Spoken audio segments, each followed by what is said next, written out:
Sunyian di antara pepohonan menambah kesan mencekam. Setelah langkah terakhir pengantar jenazah pergi, apakah yang terjadi selanjutnya? Rasulullah bersabda bahwa alam kubur adalah gerbang pertama menuju akhirat, tempat menunggu hari pembalasan.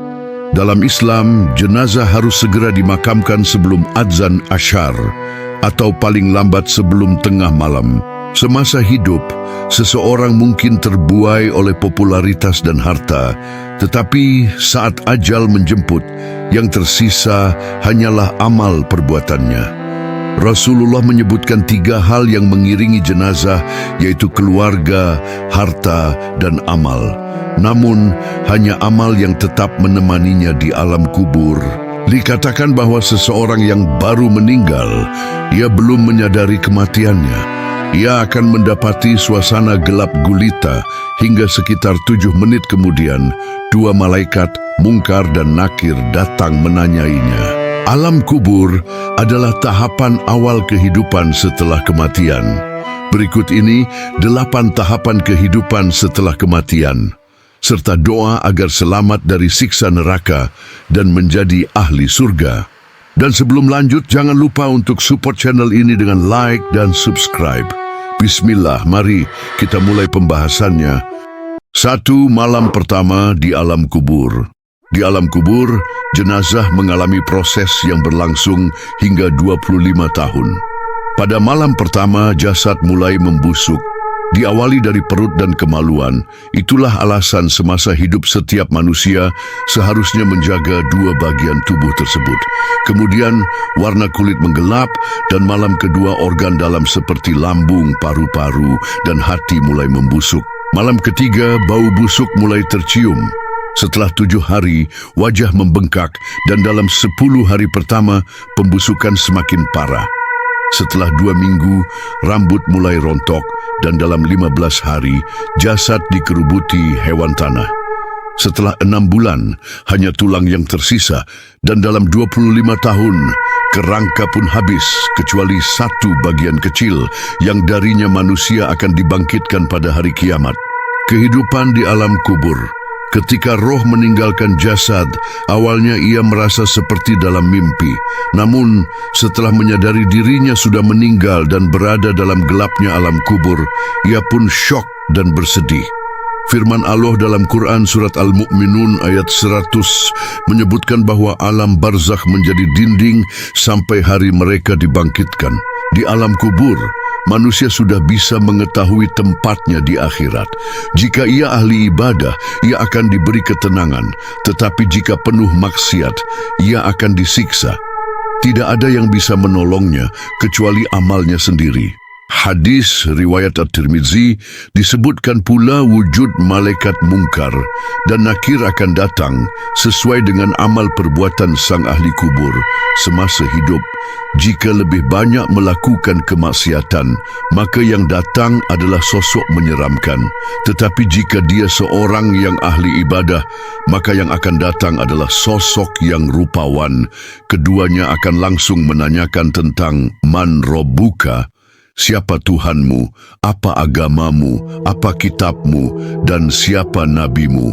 Bagi yang dapat menjawab dengan benar, kuburnya menjadi taman surga hingga kiamat. Sebaliknya, yang gagal akan mengalami siksa kubur hingga hari pembalasan. Dalam hadis riwayat An-Nasa'i, Rasulullah SAW berdoa memohon perlindungan dari siksa kubur, neraka, dan fitnah dunia serta Dajjal.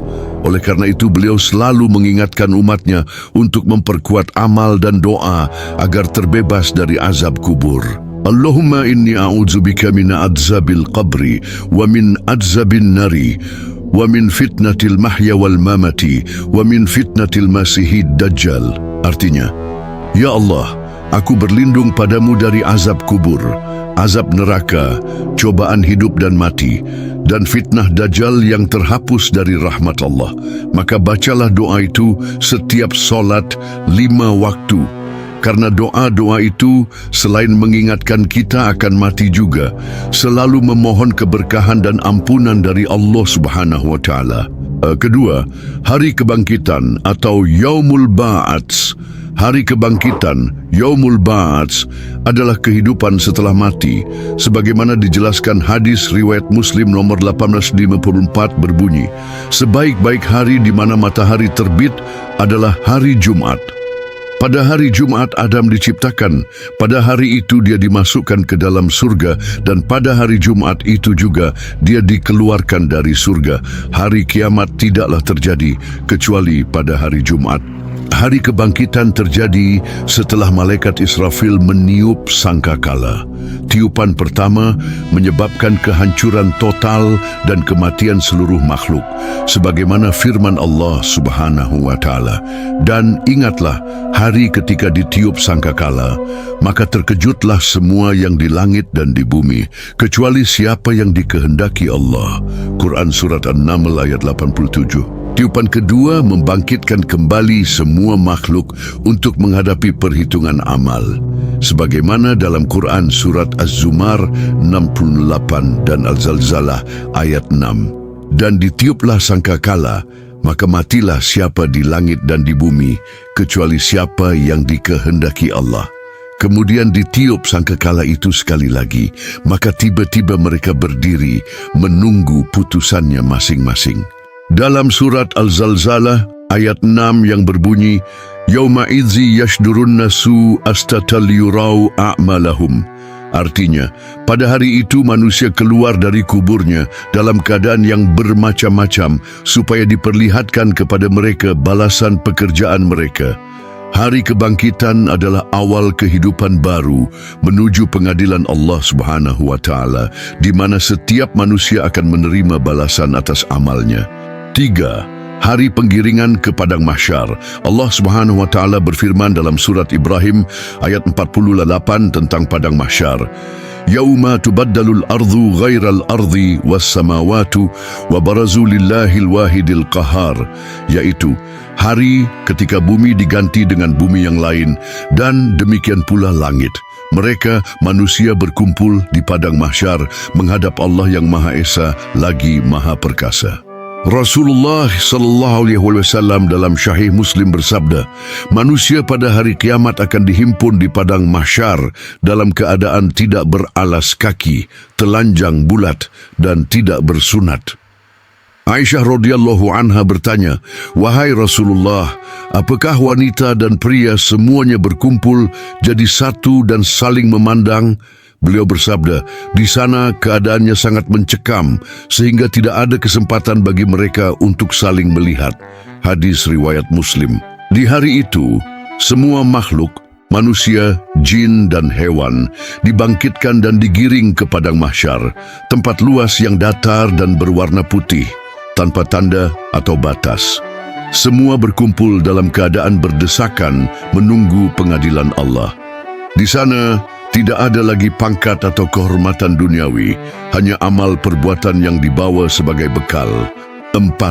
Hari penimbangan amal baik dan buruk. Yaumul Mizan adalah hari penimbangan amal baik dan buruk, termasuk dalam tahapan kehidupan setelah mati. Hari ini berkaitan dengan Yaumul Hisab dan merupakan bagian dari rukun iman yang kelima, yaitu beriman kepada hari akhir.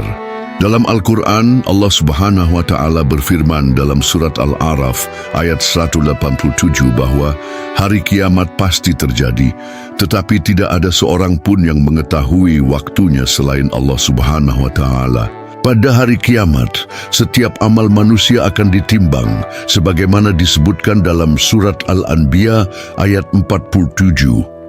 Kami akan memasang timbangan yang tepat pada hari kiamat, maka tidak seorang pun dirugikan. Walau seberat biji sawi, pasti akan diperhitungkan.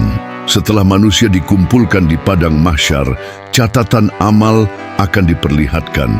Semua anggota tubuh akan menjadi saksi berbicara atas perbuatan yang telah dilakukan.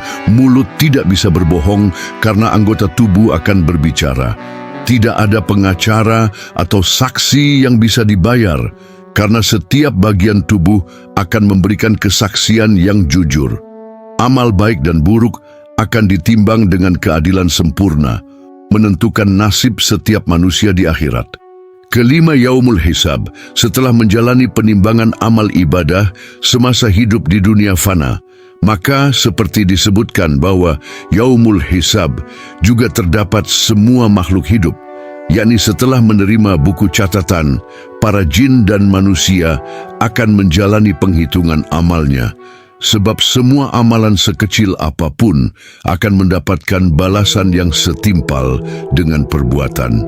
Sebaliknya, amalan buruk akan mendapatkan balasan pula sesuai dengan timbangan berat atau ringannya kejahatan yang dilakukan. Hal ini disebutkan dalam Al-Quran sebagai berikut: sesungguhnya kamilah kembali mereka, kemudian sesungguhnya kewajiban kamilah menghisab mereka. QS Al-Ghosiyah 25:26. Kemudian diperkuat dalam hadis Nabi Muhammad bahwa Rasulullah SAW sering berdoa di dalam solat dengan mengucapkan Allahumma hasibni hisaban yasiron. Ya Allah, hisablah diriku dengan hisab yang mudah. Keenam, melintasi jembatan Syiratal Mustaqim. Melintasi jembatan Syiratal Mustaqim adalah ujian berat bagi para pendosa, tetapi ringan bagi orang yang banyak beramal. Allah berfirman dalam QS Ali Imran 51, sesungguhnya Allah Tuhanku dan Tuhanmu, maka sembahlah Dia. Inilah jalan yang lurus. Makna jalan lurus dalam ayat ini diartikan sebagai Islam, sekaligus jembatan menuju surga yang membentang di atas neraka. Orang yang banyak dosa akan jatuh dan disiksa dengan azab pedih, sedangkan ahli ibadah akan melewatinya dengan mudah. Berikut adalah doa menyeberang Syiratal Mustaqim. Ashhadu an la ilaha illallah wahdahu la syarika lahu ilahau wahidau wa rabban syahidal la ma'buda siwahu wa nahmu lahu muslimun. Artinya, saya bersaksi tiada Tuhan selain Allah yang Maha Esa, tiada sekutu baginya, Tuhan Esa, tiada Tuhan yang berhak disembah selain Dia, dan kami semua memasrahkan diri kepadanya. Gambaran untuk orang yang banyak dosa dan maksiat semasa hidupnya, maka dia akan mengalami kondisi yang sangat buruk. Jembatan ini akan setipis rambut terbelah 7 dan lebih tajam dari pedang. Sebaliknya, orang beramal syaleh akan melintasinya dengan berbagai cara. Ada yang secepat kilat, ada yang menunggang hewan kurban, ada juga yang berjalan perlahan, tetapi tetap sampai ke surga. Semua bergantung pada amal dan perbuatan kita di dunia. 7. Surga. Orang-orang saleh dan ahli ibadah digambarkan sebagai mereka yang akan berhasil melewati Siratal Mustaqim dan ditempatkan di surga atas rahmat Allah Subhanahu wa Ta'ala. Setiap muslim pada akhirnya akan masuk surga meskipun memiliki dosa, namun akan melalui hisab dan ampunan sebelum menempati tingkatannya masing-masing. Allah Subhanahu wa Ta'ala berfirman dalam surah An-Nahl ayat 32, allazina tatawaffahumul malaikatu thayyibina yaquluna salamun alaikum udkhulul jannata bima kuntum ta'malun, yaitu orang-orang yang diwafatkan oleh malaikat dalam keadaan baik. Mereka, para malaikat, mengatakan, salamun alaikum, semoga keselamatan tercurah kepadamu, masuklah ke dalam surga karena apa yang telah kamu kerjakan. 8. Neraka. Sebagaimana surga adalah tempat bagi ahli ibadah, neraka adalah tempat bagi mereka yang berdosa, baik muslim maupun kafir. Dalam Al-Quran disebutkan bahwa neraka memiliki 7 tingkatan.